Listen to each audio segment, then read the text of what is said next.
lived in a well-known loft in a trendy neighborhood. I travel a lot for work. I was living with my partner who was pregnant at the time. We were in a large two-bedroom, and our plan was to stay in the condo for as long as possible while we started our family. I was really happy living there, and what happened to me could happen in any condo building. I've heard about your story. Can you start from the beginning? Sure. One evening we were preparing dinner and I noticed a very slight smell inside our condo. I mentioned it and my partner said our neighbor must have been cooking fish for dinner. It was unusual to get any smell in our suite because of the positive pressure hallways, but we didn't think much of it. Okay, having any smell from outside your suite is unusual, but not alarming at this point. What happened next? We just ignored it and carried on. We probably got used to the slight smell and didn't even notice it. We both went out for the day and then returned home for dinner. We noticed the same smell, but it was a little stronger. It smelled like seafood to me, but my partner said something about someone must be cooking fish again. Did you feel like you should complain or investigate it more at this point? No, it was becoming a nuisance, but not enough to complain or feel like I should risk offending any of our neighbors.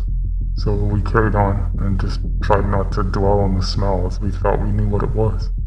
How many days did this go on for? I think the smell continued on for about 6 or 7 days, getting worse and worse. The smell by this point was unbearable, and I was walking up and down the halls of the building trying to locate where it was coming from. It was odd because it seemed to be all over the building, from the lobby to the hallways. It was hard to locate. Did you get the concierge or management involved? Yes, by this time the superintendent was well aware of the complaints and was actively looking around the building as well. I joined him and we tried to locate the source. We were searching the building together. The smell was so strong and awful. He had actually wrapped some kind of cloth around his head in an attempt to filter out the smell. That sounds awful. What happened next? The superintendent and I were walking down my hallway as I was returning to my suite, and the smell became nauseatingly strong as I passed my neighbor's door, which was just across the hallway from our door. So I said, "I think the smell's coming from here." You thought the smell was coming from a particular suite? Yes, and the superintendent has a master key that can open any door in the building. So he knocked on the door very loudly a couple of times and there was no answer. So he used his master key and opened the door and walked inside. I felt my stomach turn upside down at that point and I thought I was going to be sick. What did you see? Nothing. I didn't want to enter the suite and I didn't want to see anything. I just heard the superintendent let out a scream and run out of the suite, closing the door behind him.